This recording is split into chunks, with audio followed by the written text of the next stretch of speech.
কথাগুলো মন দিয়া শুনবেন।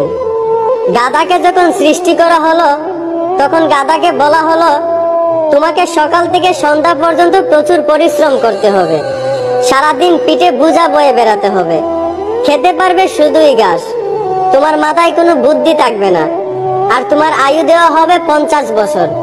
এইটা শুনে গাধা বলল, হে প্রভু, আমাকে 50 বছর না দিয়ে 20 বছর আয়ু দিন, আমি এত বছর বাঁচতে চাই না। সৃষ্টিকর্তা তার এই কথা মঞ্জুর করলেন।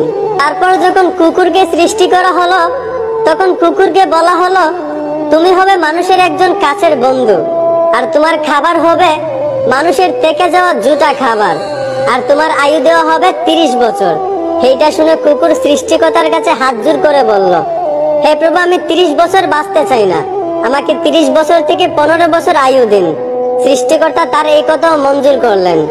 তারপর যখন বানরকে সৃষ্টি করলেন তখন বানরকে বলা হলো তুমি শুধু এই গাছ থেকে ওই গাছে ঝুলতে থাকবে আর মানুষকে বিনোদন দেওয়ার চেষ্টা করবে, আর তোমার আয়ু দেওয়া হবে 20 বছর। এইটা শুনে বানর হাত জোড় করে সৃষ্টিকর্তার কাছে বলল, হে আল্লাহ, আমাকে 20 বছর না দিয়ে 10 বছর আয়ু দিন, আমি এত বছর বাঁচতে চাই না। সৃষ্টিকর্তা বানরের কথাও মঞ্জুর করলেন। তারপর আসলো পুরুষের পালা।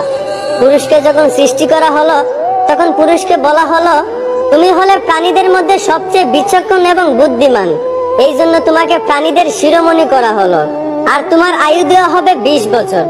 এইটা শুনে পুরুষ সৃষ্টিকর্তার কাছে হাত জোড় করে বলতে লাগলো, হে প্রভু, 20 বছর আয়ু একদম কম হয়ে যায়, আমি আরো বেশি দিন বাঁচতে চাই, আপনি বরঞ্চ গাধায় যে 30 বছর আয়ুটা ফিরিয়ে দিয়েছিল ওই আয়ুটা আমাকে দিয়ে দিন, আর কুকুর 30 বছরের মধ্যে যেই 15 বছর আয়ুটা ফিরিয়ে দিয়েছিল ওই আয়ুটাও আমাকে দিয়ে দিন, এবং বানর 20 বছর থেকে যেই 10 বছর আয়ুটা ফিরিয়ে দিয়েছিল ওই আয়ুটাও আমাকে দিয়ে দিন।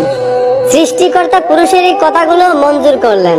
তারপর থেকেই ছেলেরা 20 বছর পর্যন্ত পুরুষ হয়ে বাঁচে, আর যেই 30 বছর গাধার থেকে চেয়ে আনা হয়েছিল সেই 30 বছর পরিবারের বোঝা পিঠে বয়ে বাঁচে, ঠিক একদম গাধার মতোই।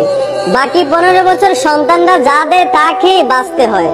যেমন একটা কুকুরকে মানুষ যা দেয় তা খেয়ে বাঁচে, ঠিক তেমনি একটা পুরুষও বাকি 15 বছর এইভাবেই কাটাতে হয়, ঠিক একটা কুকুরের মতোই। আর বাকি 10 বছর পুরুষদেরকে বানরের মতোই বাঁচতে হয়। বানর যেমন এক ডাল থেকে আরেক ডালে ঝুলাঝুলি করে এবং মানুষকে বিনোদন দেয়, ঠিক তেমনি পুরুষদেরকেও বাকি 10 বছর বাঁচতে হয়, একবার ওই সন্তানের কাঁধে ঝুলে একবার ওই সন্তানের কাঁধে ঝুলে, এবং নাতিদেরকে বিনোদন দিয়ে এইভাবেই বাকি 10 বছর বাঁচতে হয়। এইটাই পুরুষের জীবন, এইটাই বাস্তবতা।